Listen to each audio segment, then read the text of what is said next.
Chapter 3. Joram son of Ahab became king over Israel in Samaria during the 18th year of Judah's king Jehoshaphat, and he reigned 12 years. He did what was evil in the Lord's sight, but not like his father and mother, for he removed the sacred pillar of Baal his father had made. Nevertheless, Joram clung to the sins that Jeroboam son of Nebat had caused Israel to commit. He did not turn away from them. King Mesha of Moab was a sheep breeder.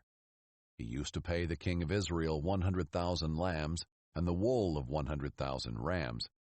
But when Ahab died, the king of Moab rebelled against the king of Israel. So King Joram marched out from Samaria at that time and mobilized all Israel. Then he sent a message to King Jehoshaphat of Judah.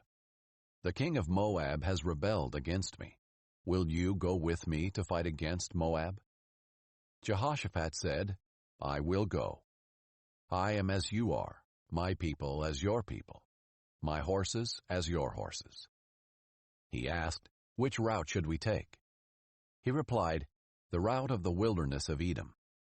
So the king of Israel, the king of Judah, and the king of Edom set out. After they had traveled their indirect route for 7 days, they had no water for the army or the animals with them. Then the king of Israel said, "Oh no, the Lord has summoned these 3 kings only to hand them over to Moab." But Jehoshaphat said, "Isn't there a prophet of the Lord here? Let's inquire of the Lord through him." One of the servants of the king of Israel answered, "Elisha, son of Shaphat, who used to pour water on Elijah's hands, is here." Jehoshaphat affirmed, "The word of the Lord is with him." So the king of Israel and Jehoshaphat and the king of Edom went to him. However, Elisha said to King Joram of Israel, "What do we have in common? Go to the prophets of your father and your mother." But the king of Israel replied, "No, because it is the Lord who has summoned these 3 kings to hand them over to Moab."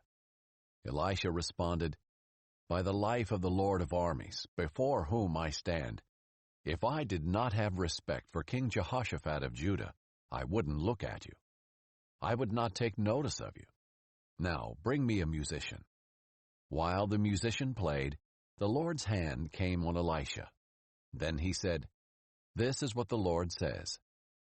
Dig ditch after ditch in this wadi, for the Lord says, you will not see wind or rain, but the wadi will be filled with water, and you will drink, you and your cattle and your animals. This is easy in the Lord's sight. He will also hand Moab over to you. Then you will attack every fortified city and every choice city. You will cut down every good tree and stop up every spring. You will ruin every good piece of land with stones." About the time for the grain offering the next morning, water suddenly came from the direction of Edom and filled the land. All Moab had heard that the kings had come up to fight against them.